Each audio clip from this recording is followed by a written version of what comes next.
Hey y'all, it is Angela from Porch Farmstead. I wanted to bring you a quick video today about cover crops. So people usually think of cover crops as the big scale agriculture thing because we see farmers at the end of the year, they'll plant something like clover or winter rye to the field they just harvested from, just to keep it lower on the weed pressure.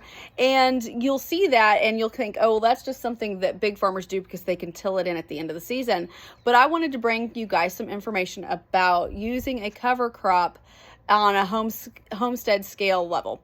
So one of the cover crops that we like a lot and we use pretty regularly, we haven't used it yet at this property, but we used it a lot at the old property, is buckwheat. So these are two varieties that I got from Baker Creek. I liked them because they were red, but you can get white buckwheat as well, in larger quantities, some place like Johnny Select, that kind of bigger seed company. But buckwheat is an amazing cover crop for the homestead level person because you basically, they are very, very easy to identify when they are small. So if you don't catch it before it goes back to seed, you can pluck it out really easily. It grows very, very fast. If you have moist conditions and warm enough conditions, you can see sprouts in as little as 3 or 4 days. And they will actually be to flowering by 3 weeks. And I'll tell you in a minute why that's super important. But these are one of the easiest things to use as a green mulch. Buckwheat is an amazing green mulch because it's basically something you can chop and drop in place. It basically has also a really fine root hair, so it's great at getting little fine pockets of just roots in there, so that when you do chop it and drop it, those roots die back and you have all that proliferation area for water to get in easily into your root zone of your plants. But it's a really, really great green mulch if you want to use it that way. Like I said earlier, 3 weeks to flowers. So one of the reasons we picked buckwheat as a great cover crop for our place is we have bees, and during certain seasons there's something called a dearth. It depends on who you're talking to, how southern they are. But during that dearth season, it's drier and there's not any nectar flow really going on any massive scale, and that's where buckwheat comes in. It is not picky on soil.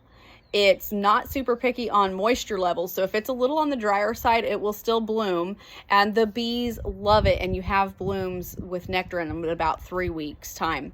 About a week and a half after that, it goes to seed. So you can let it do its flowers for about a week, and then you can go in and you can chop and drop it if you're wanting to use that space for annuals growing sooner rather than later, or you can just let it go to seed on its own, and you'll have another cycle of it planted, essentially, just by itself propagating itself.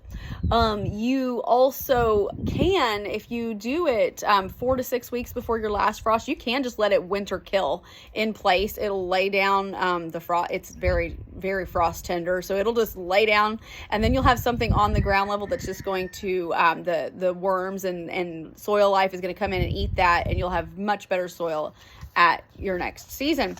But I wanted to bring you guys that information because this is one of our favorites. It is, like I said, very easy to identify. So if it does go to seed and you don't want it there, you can just pluck it right out, leave it as that green mulch, and it's a super fast thing. And we're noticing with the bigger garden this year, weed control is a very important thing. You have to remember that anytime you don't put a plant you want in that spot, nature will fill that spot with a weed, with something maybe that you don't want. If you fill it with something that you don't mind and it has several different benefits, you are going to be much better off in the long run. So think about cover crops, guys. As we get closer to winter, we'll talk about winter rye and some other ones that we use, clover being one. But we'll bring that to you guys in due season. I hope you all are having a great week. Bye.